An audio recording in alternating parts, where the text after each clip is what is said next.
the big, beautiful bill. As you probably have heard by now, it passed the House of Representatives yesterday, and now it's on its way to the Senate. But there are some senators, some conservative members of the Senate, who have already flagged their intention to vote this current bill down, at least in its current state. So this suggests that this reconciliation bill is going to experience certainly some more tweaking in the Senate in the coming days. So what does that mean for the bill that the House of Representatives sent and that they spent literally all day and all night to pass? Well, joining me now to discuss this is Congressman Morgan Griffith. He serves on several House committees, including the Rules Committee, where he serves as the vice chairman. He also serves on the important Energy and Commerce Committee. He represents the 9th Congressional District of Virginia. Congressman Griffith, welcome back to Washington Watch. Great to see you, my friend. Great to see you as well. And I appreciate you so much, and thank you for what you do. Well, you as well. In fact, I just saw you Monday evening, and you were, I think, could not imagine the week that was ahead of you at that. Well, I think you probably could imagine it, but it had to be an exhausting week for you. Tell us a little bit about the week. How did this go down? Well, it was an exhausting week. As you said, I was on Energy and Commerce. So last week we did the 26.5-hour hearing. Then this week, rules went in at 1 o'clock on Tuesday morning, Wednesday morning, very early in the morning hours. And Democrats kept saying, why are you all coming in at 1 o'clock in the morning? And I told them, just straight up, said, because we know that you all want to talk a lot and talk about this bill a lot, and we won't have time to do it if we don't start at 1 o'clock in the morning. Well, sure enough, we went for 22 hours, somewhere between 21 and 22 hours, listening to Democrats tell us how bad the bill was and how evil we were. And we got through it. All of us stayed committed and firm, and we listened to the testimony. That's part of what the legislative process is about. And then we passed the rules so that we could then move forward in the wee hours of Thursday to actually getting the rule passed and then the bill passed on the floor by one vote. And so it was a hard week, a tough week. There were changes being made right up until we got through the rule, but it was worth it. But I do think, to my Senate colleagues, I would say, would I prefer the bill be a touch more conservative? Yes. Would a number of my friends in the Freedom Caucus want it to be a lot more conservative? Yes. But I think we must have hit pretty close to the sweet spot when you end up with a one vote margin.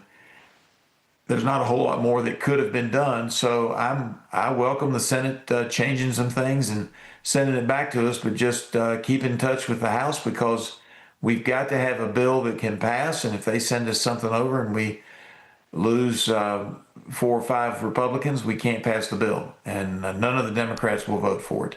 So we are walking a tightrope, but we're doing the best we can. And I believe this is about the best product that we can actually pass. Could it be a better bill? Sure. But it's about the best we can do with the circumstances that we have and the votes that we have.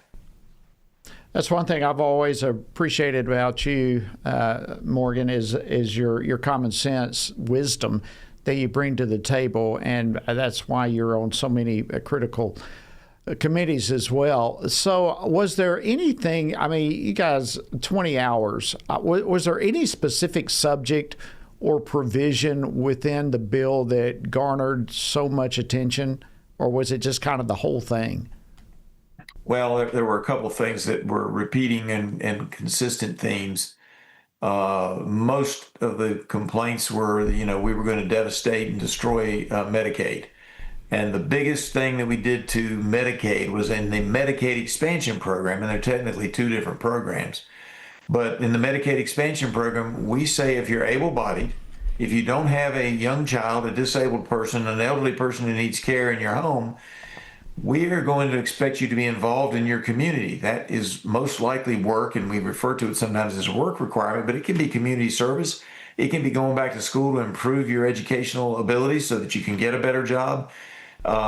It can be a drug treatment program. The idea is you get out there and you do something to improve your community's life and your life. And we think that's a reasonable request. And mind you, it's 80 hours a month. It's not even a full schedule. We're not saying 40 hours a week. We're saying 80 hours a month. And as you know, there's 4.33 weeks in a month, so it works out to 18.47 hours a week on average.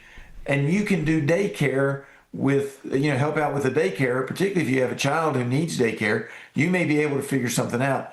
What we have found over time, and most people know this, is that if you're involved in your community in some positive way, you're going to be more self-aware of what's going on, and you're going to feel better about yourself, and you're likely to become a big-time contributing member of your community. So whether it be a work, whether it be community service, whether it be improving your education, we think this is a reasonable requirement for able-bodied people who aren't taking care of somebody else who needs care.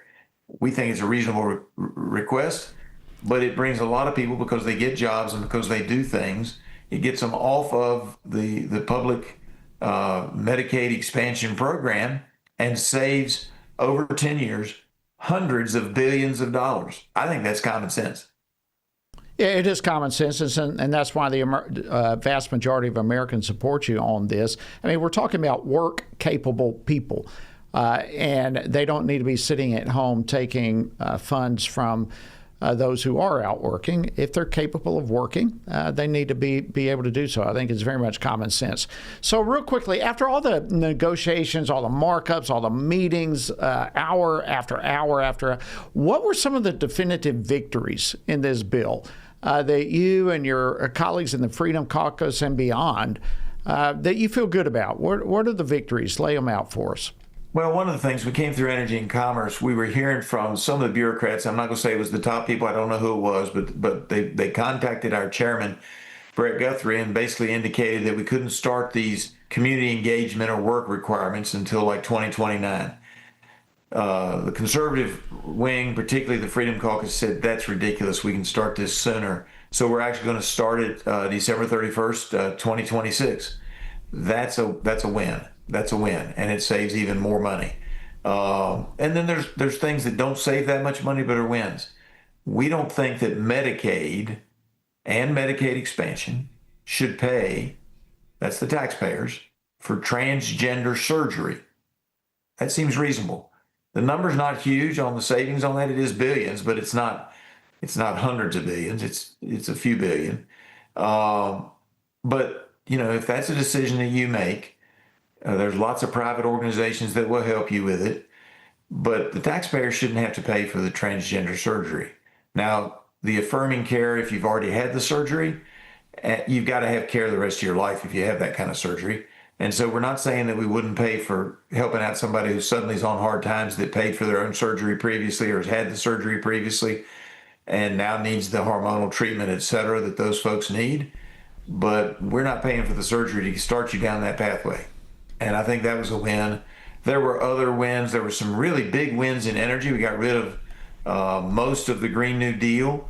And what we kept was nuclear subsidies or nuclear incentives to help us move our energy process forward. There's some real wins also in making it easier to get through the bureaucratic morass in Washington if you're trying to build a new energy project. We created an insurance program. We'll see how that works as a pilot project, so that you can create a new power plant based on nuclear nuclear, coal, natural gas, so that would help you move that energy sector forward. And we were listening to Elon Musk yesterday, unrelated, that he was saying that we need to build a whole lot more energy if we're going to keep up with the Chinese on AI. He's absolutely right. So we cut some of the red tape on that. Congressman Morgan Griffith of Virginia, Vice Chairman of the House Rules Committee and many other areas of leadership. Thank you for joining us on Washington Watch, and appreciate your insight so much. Have a great weekend. You too. God bless you.